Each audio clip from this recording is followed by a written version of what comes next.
Have you ever had one conversation or one comment or one unanswered text message or DM completely hijack your day? Welcome back to the Quiet Impact Podcast. This is a show where introverted leaders and entrepreneurs can learn to amplify your presence, profit from your purpose, and lead without compromising your peace. In today's episode, I'm going to be sharing some powerful lessons that were inspired from Daniel Chidiac's book, Stop Letting Everything Affect You. These lessons, they challenge the way I think about emotional resilience, overthinking, boundaries, and protecting my peace. Now, it's not a book review. It's more of a conversation about what these lessons mean for introverted leaders and entrepreneurs like us who are tired of carrying everybody else's emotions while neglecting our own.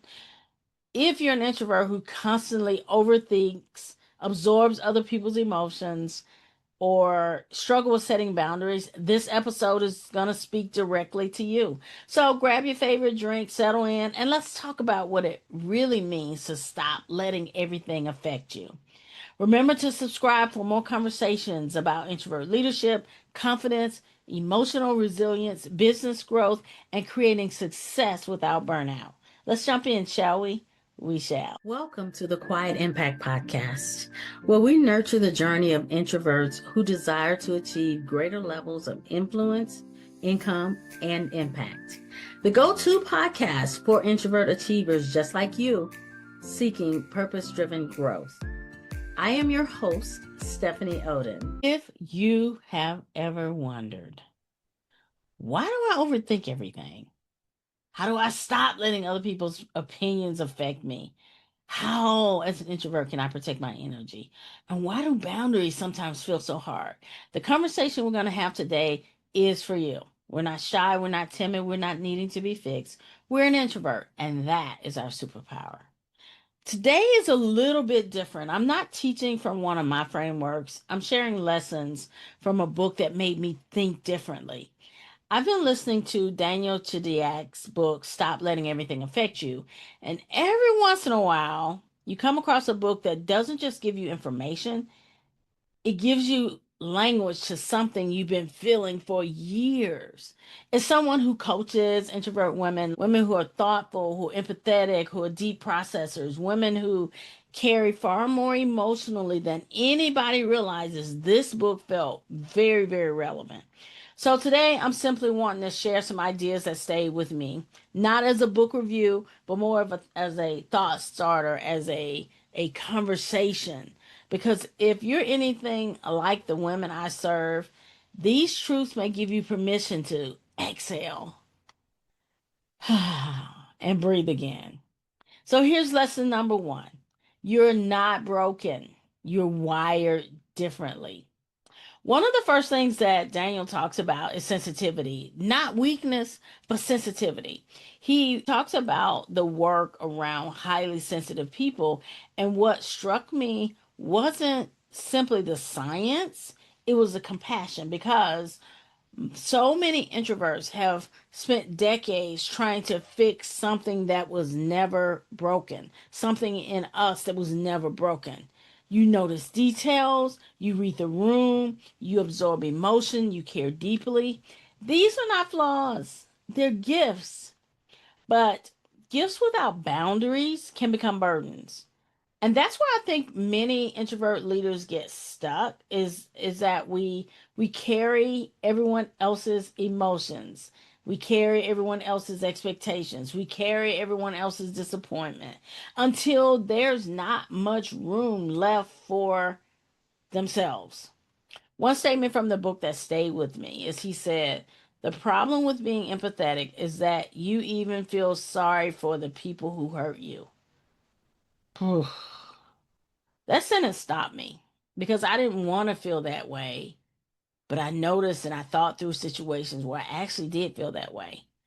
And I've coached women who have spent years explaining away behavior that continually wounded them. Like empathy is a beautiful thing, but empathy without wisdom becomes self abandonment. So the question isn't what's wrong with me? Maybe it's how do I honor how I'm wired while I protect my peace? That question changes everything. Lesson number two, overthinking is a habit, not an identity. Wow. That one's like, psh, psh, psh. As an introvert, you already know this journey. Someone says something, someone doesn't reply to a message, and suddenly your mind has written an entire novel. Maybe they're upset. Maybe I've offended them. Maybe I shouldn't have said anything.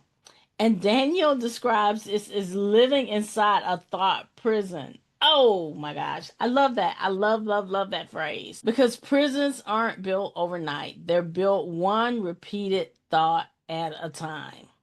Here's something I learned about coaching leaders also. Overthinking isn't usually about the event, it's about trying to regain the certainty our nervous system wants to control. When life feels uncertain, our brain starts searching, looking for answers that don't exist. One of the practices he shared really surprised me. He talked about thanking anxiety. I was like, what? What do you mean thanking anxiety? Not because anxiety is enjoyable, but because resisting it often strengthens it. And that makes sense to me. Acknowledging it, accepting that it's present, actually reduces its power. And that reminds me of something that we talk about a lot. You don't have to fight every thought. Sometimes you just simply notice it and let it pass. Like you notice it, okay, got it. And you let it pass. You don't sit there. You don't let it sit on you.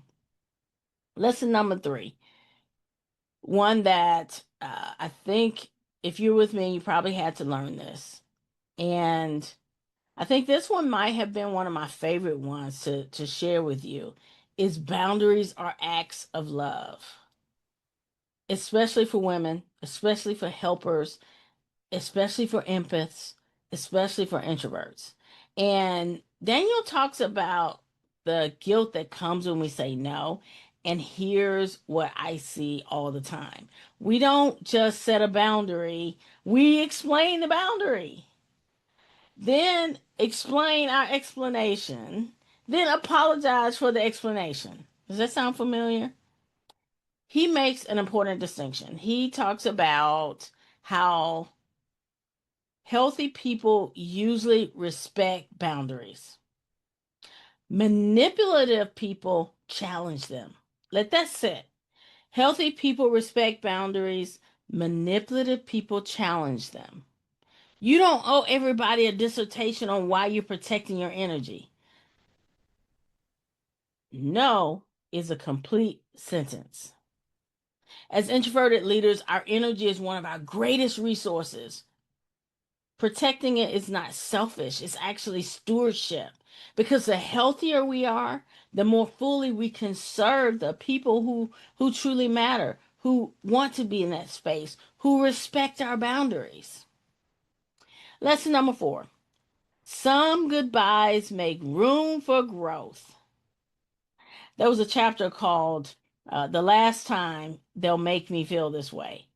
I had to stop and think about that because every one of us has some relationships, some patterns, some environments that quietly diminish us little by little by little.